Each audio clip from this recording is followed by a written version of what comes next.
What are the challenges with green energy? Does the industry have an image problem? What role does hydrogen play in a cleaner tomorrow?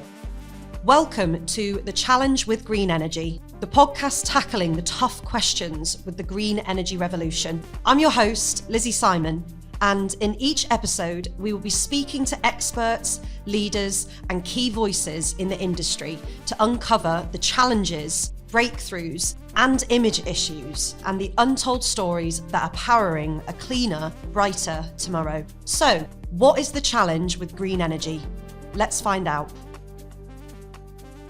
Hello and welcome to The Challenge with Green Energy. So I'm Lizzie Simon, and in this episode I'm going to be chatting with Martin Stanley, or Stan. So Stan is a pioneering entrepreneur in arboriculture, and he founded TreeWise in 1996, growing it to 50 employees and forming the combined Tree Services Group, which served high-profile clients like the Royal Household and the National Trust.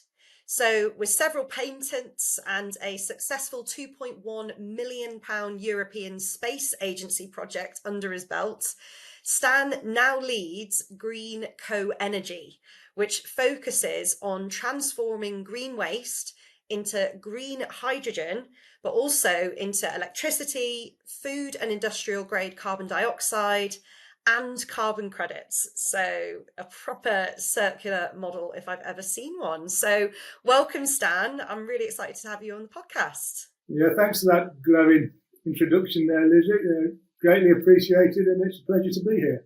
Well, yeah, thank you so much again for joining me. So I know that we've been working quite closely over the past month or so. So I know about all of the incredible work that is planned at the Berkswell estate in the Midlands, but I'm sure we will definitely get into that soon. But before we get into it, I want to learn a little bit more about you and your journey. And obviously, as your introduction has alluded to, you're clearly a man who is passionate about nature and being in the outdoors. So yeah, it'd be good to understand how your role has changed from an arborist to one that's main focus is in green energy. Yeah, thanks for that. So it's been quite a journey, to say the least. And all in all, about 30 years in vegetation management in one form or another. And one of the catalyst things a few years ago was when power companies, electricity companies in particular, started to use a new technology called LiDAR to model the networks and basically to understand trees and the proximity distance from the power lines. So when we looked at this as operations in the field, it was pretty data, as we said. But we said pretty data is great, but how do we cut trees with it? So that led me to create or write a suite of methodologies that actually meant you could take this data and for the person in the field with the chainsaw, if you like, knew what tree to cut when and where. I think one of the biggest things we got out of this project, and this is the project you mentioned was funded by the European Space Agency, is how we manage trees as assets. And when you can manage a tree as an asset, you can attach everything from landowner information, risk information, could be financial, or even biodiversity information. So that asset becomes quite a valuable tool. So when we overlaid things like growth algorithms to the assets, we could suddenly start to think about tree growth and the amount of vegetation that was being grown. Then we started to think about as feedstock. And really the reason we began to think along those lines, we had one of the power companies in the UK at that time was having a parallel conversation, and they was asking us how to save money on their vegetation management operations. So really the quick win was to reconfigure the vehicle. Don't chip a lot of the horizons and the brush on site, because you leave it on site, it rots down, releases carbon back into the atmosphere. So bring it away from site, and the simple answer was sell it as a biofuel into that industry. So that then took us on a journey with the biofuel industry.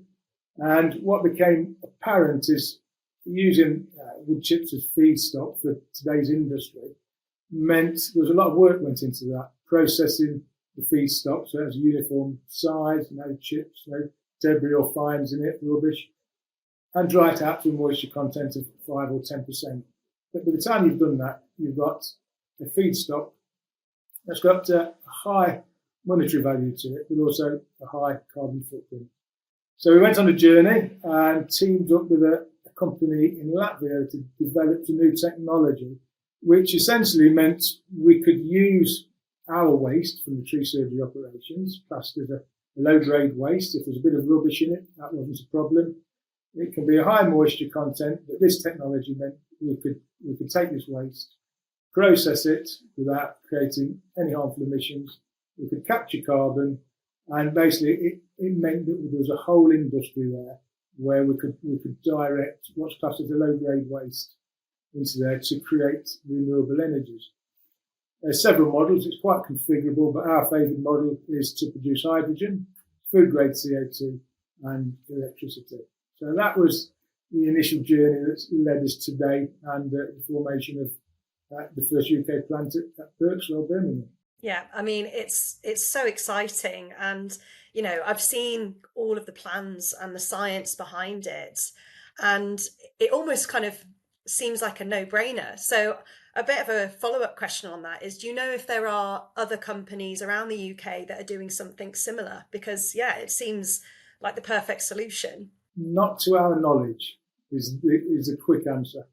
And the reason being, we don't believe there's another technology on the market that can process low-grade waste into low and carbon negative hydrogen and clean biofuels. And what would you say is your motivation behind doing what you're doing? Oh, good question. I suppose the motivation behind it all was the fact that when we looked at the industry, we could see that a lot of the hydrogens that are being produced are coming from big facilities. And there's a lot of talk around the various colours of hydrogen and everything. And really, what did that mean? That was quite a confusing thing. So to us, the motivation was to how we produce a new economy for certainly carbon-based waste. That didn't mean you had to transport feedstocks either overseas or on motorways to a facility to be processed into waste. Once you're doing that, you can't seem to get to green energy because you've got a high carbon footprint on your feedstocks from day one. I mean, it feels very much so like you've thought about every single stage of it, of, what can we do to reduce waste? What can we do to improve the local area? And I know as part of the model with GreenCo Energy, not only are you looking to reduce waste, create energy, reduce carbon, but also to provide skills for local people and the local community. So can you talk to me a little bit more about those plans and I guess your motivations behind choosing to do that? The model that we've brought to market is classed as a locality model. And this works on several levels from when we looked at waste produced in an area. And in this case, for Birkswell, we took a radius of 30 kilometres. And we looked at the various wastes that can be collected from those areas, so whether it's wood chip waste from tree surgery, forestry operations, whether it's household waste in terms of degradable municipal waste, or sewage. There's an endless supply of waste, and it's a reoccurring waste as well. So being able to capture that waste in one area means that we don't have the travelling on the roads, but also the aim is to give the products or sell the products back into the area as well. So that means the waste doesn't leave the area and the products that we make stay in the area. To do that, we can utilise local people, local staff. So this is part of our circular economy approach. And the staff we use, we can go from anywhere from a sort of apprentice approach. For each facility, we require sort of 6 staff, and for each facility we expect to be rolling out over a distance between 30 and 50 kilometre radius, so we can repeat that across the UK. So the job creation is quite significant on this in the green sector, and we're also trying to wrap that up with working with the likes of academia at Aston University, training providers such as yourself, and also the trade association, so we can put a sort of regulatory spin on our training and employment packages. So do you think that sector, do you think that there is a skills shortage? Like, I don't know whether or not you've done research into what jobs there currently are, how jobs are changing, but do you feel like there is a skills gap for that area of work? So I suppose if we think of this on a more pragmatic approach, and when we look at skills gap, we have to backtrack and think, how does this all start? Let's, for example, take the forestry, tree surgery industry. If we go to a show there, we can look at new forest harvesters, new wood chippers, chainsaws. We can see them in operation, so we have confidence that there's new technologies being developed. Coming into a new industry, the energy hydrogen industry, if we go to a show there, then it's more branded stalls.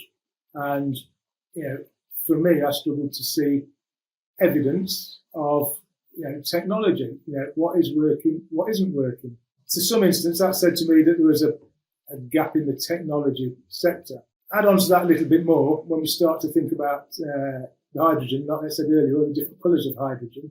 Again, that seemed, in an educational sense, to be gaps in the market because it was quite confusing how it's presented. So we've got, in my mind, technology gaps. We've got educational gaps on how things are presented to people outside the industry, which by default, I think, leads to skills gaps. So from our industry, go back to vegetation management, we spoke to the Office of National Statistics, and the question was, what is the health of our industry? Every time we speak to people in industry, they've left the industry. So they didn't really have a straight answer, but they said a broad brush approach said that since 2012, there's been a 63% decline in employment in the forestry, tree surgery industry. So this is the sector that is producing the feedstock waste. So there's one sort of skills gap there at the minute that needs bolstering. And the second, if the technology is not there, and we know some of them aren't there, then there must be a skills gap because the training programs aren't created in order to train people to do those jobs. So, yes, I think there is big skills gaps in this market. So if we're going to be taking skills out of the equation, what do you believe is going to be the greatest obstacle as we shift to a net zero hydrogen economy? Well, I think the first thing is remembering that to have a green energy, it needs to be a low or carbon negative energy. And in this instance, big is not better. So if we take, for example, some of the larger biofuel stations that import either feedstocks or pellets from overseas or transport waste up and down the country, to start off with a high carbon feedstock means that you're never going to produce green energy no matter how good the technology is. So that's where our model is focused on what we call the locality model. So using the unique technology that we spoke about earlier is being able to capture all waste within 30 kilometre radius and understanding, for example, each borough, each town, each city, its waste outputs and how we take that waste and create a biofuel energy. So we have to remember that, by Oxford English Dictionary terms, a waste is an unwanted material. So if we can start by taking those unwanted materials and creating renewable energies, then that is going to be the only way that we get to a state of low or carbon negative hydrogen or biofuels. So what I also want to know, because you were talking before about it being a new industry, with your planned site, obviously you're going to be producing hydrogen, but then also electricity, food and industrial grade carbon dioxide. Obviously, if you're having this site producing all of this, you need to have off-takers or essentially people to buy those products. So do you need to have that in place before it's built? And before everything starts, do you need to have those arrangements in place? And I'd be interested to know what you've done or what you're doing to have those off-takers in place. Yeah, quite right. We do need them in place. So we have letters of intent from off-takers, whether it's hydrogen and whether it's food-grade CO2. There's big markets for that. And also with the electricity, yes, we can put that back into the grid, but more importantly, each of our sites are net zero sites. So we can use the energy we produce, electricity, project heating for various things. If we've got co-location sites, we can supply them. So it's not just that we are creating a low carbon, net zero energies from waste, but also net zero in our site and neighbours' sites to where we're located. So for the hydrogen that's being produced, what is that going to be used for? There's numerous avenues, but one of the ambitions of ours, which we've not done deals or anything yet, is the fact that we'd like to be able to offer the hydrogen back to, for example, if it's Birmingham city buses, then we've got building this circular economy approach. So we take Birmingham city's waste, we process it within Birmingham city area, and then utilise the hydrogen within their transport systems. There's a lot of work being done in the rail sector at the minute, so hydrogen trains. And as we know, the automobile market is coming on rapidly with that.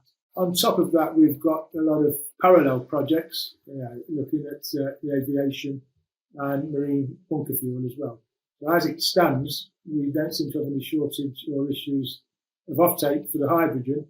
And I think one of the biggest drivers of that is that it's low or carbon negative hydrogen, which, as we're being told by industry, is not being produced in the UK. So any quantity or quality at the minute. Yeah, I mean, it's really exciting. So what we do in this podcast is a game of green facts or fiction. So for this season, we're going to be doing it slightly different, whereby Stan is going to tell me a statement about an area of his expertise, and then I'm going to guess to say if I think that it's fact or fiction, and then we'll have a little chat about that topic. So hopefully you've prepared something, Stan. Absolutely. So there's rather than just a direct question, there's a bit of build up here to put into context. So I'm going to ask you another question first, and I don't think it's personal. So what height are you? What height am I? Oh God, I'm about 5'3". I don't know what that is in meters. We said 5 foot is 1.5 meters. I suppose the scale is 5 foot 1.5 meters, 6 foot 1.8 meters. And the reason I'm asking this is just so you give good thought to the answer to the question. So you're talking something higher than yourself with this question. So the question is, trees in the UK can grow 2 meters a year. Is that fact or fiction? I'm going to say fiction, because that just seems way too far in a single year for it to grow that much. It's actually a fact. Really? I just toned it down in terms of meterage there, but there are reports of them between 2.5 and 3 meters a year growth. And the reason for that, and why we asked the question, is it goes back to feedstocks for biofuels and hydrogen, and the market that we're looking at the moment. So a bit more of an explanation is, due to climate warming, what they call the thermal growing days are increasing each year. So as an example, a thermal growing day is considered when the temperature is 5 degrees or more for 5 consecutive days. Trees and vegetation start growing. The other end of the season, when the temperature is 5 degrees or less for 5 consecutive days, and trees stop growing. So at the minute, according to the Met Office, we get up to 336 thermal growing days a year. That means there's only 29 days a year when trees aren't growing. So this has been increasing year on year with climate warming. What that means in our industry is, for example, power companies have a duty to maintain a safe distance between power lines and trees. Now, if you took that safety distance literally, that means you would have to clear swathes out of the countryside of 18 to 20 metres wide, which is deemed environmentally unacceptable. So the trees that's within that distance need to be worked on and maintained, which means annual pruning. So increased growth in vegetation means increased annual pruning. So the UK has over 320,000 kilometres of overhead power line, and each year off that, there's around 2 million tonnes of waste produced. So this is a low-grade waste that we were speaking about earlier. That normally is not fit for purpose into today's regular biofuel stations, but it's ideal for our processing facilities. So in that context, you think of the millions of tonnes of carbon that's being captured by not leaving waste on site. We process it, and to us, or to industry, or to the trade, that's worth over 60 million kilos of green hydrogen a year. So I've got a question, because that's actually staggering that it's increasing. It's really interesting to hear that vegetation and vegetation waste therefore is increasing. So with climate change, increasing temperatures within the UK, kind of longer, more days of growing, that obviously leads to an increase in things like invasive species and fast growing plants that aren't necessarily native to the UK. Does that produce the same quality of biomass that can be used for hydrogen? So take, I don't know, Japanese knotweed or something, because that's got different regulations on what can be used and whatnot. So I'd be interested to hear about that. Well, to my knowledge, it's never been used as biofuel, and also it'd be hard to capture in the context of how it's treated or managed. So, say tree surgery, forestry is quite easy in the fact that you can take the material and process into a neat chip, whereas there's more complications around things like Japanese knotweed and how you manage it, how you transport it. So it's not an area that's been looked at or considered, but doesn't mean that it's not one for the future. So what we do in this podcast is our previous guest asks Stan a question, and then Stan will be leaving one for the next. So Stan, the question that you've been asked is, how can small and medium-sized enterprises secure funding for green initiatives in a competitive market? Well, big sigh before I get into that one. Okay, it's a tricky subject for sure, but I'm quite happy to be open as to my experience with it. And I have to start by saying, with exception to HYDEX, D2N2, Midlands-based enterprises that we've been engaged with, they've assisted us, they've been fantastic. In my opinion, there's a lot of organisations out there offering green funds and incentives. 90% of them do not work. It's a sad industry, and it does need looking at as to how SMEs, particularly at seed end, are assisted. So I've spent quite a lot of time at the seed end of the industry, and when we look at SMEs, they can still be a sizable organisation. Yes, they do. A lot of SMEs do succeed in getting funds, and it's, to me, where the green funds and the innovation count. It's not going to come from sort of the larger SMEs, the corporate side. It's more with the people at the seed end, people that are at the coalface, if you like, and they're grafting towards financial and aspirational success. But that area, in my experience, is as a seed entrepreneur, you knock on the door of a funder.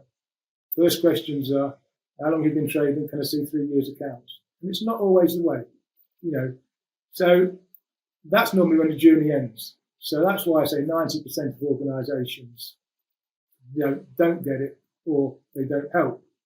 To answer the question more, how does it help is really people need to do a lot of build their own collateral, if you like. So, rather than looking for somebody else to build your business case, you do it.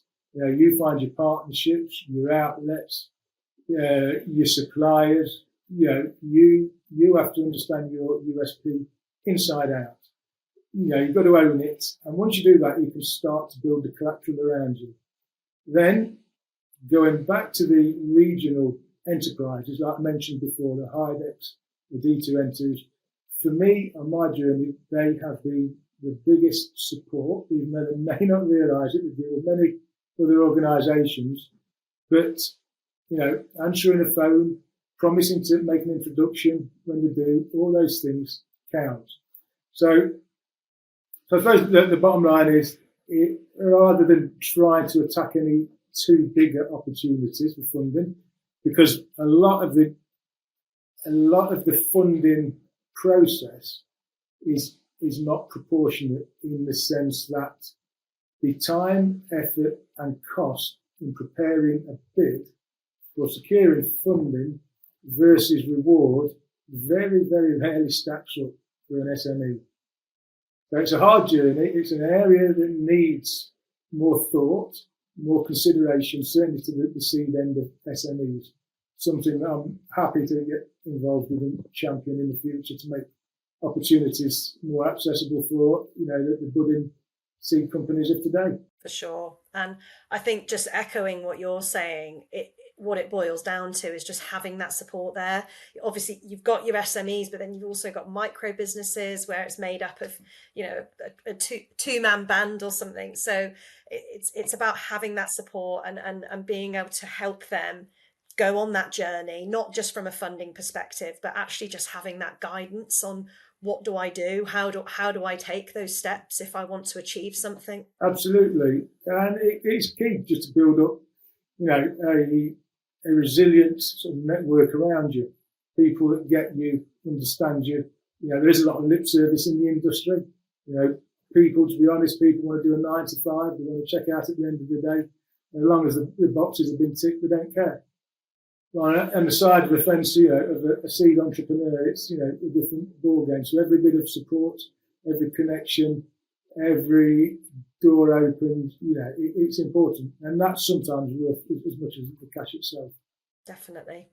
And, for us, so one big piece that we're doing at our business is developing a hydrogen skills framework that can then be used by educators. So, for example, a lot of colleges, they don't actually know what jobs are changing, what jobs are being created, what projects are going on around them. So it's so important that we can offer that information, and it's not just for educators, but for businesses as well. Absolutely. It's the educational piece again. It's a bit of standardisation across the board. Again, I keep going back to why we have more colours of hydrogen than colours in the rainbow. I don't know. It should be all around, as I discussed with a colleague, collaborative discussion, brilliant, but it's all about the carbon intensity of the fuel.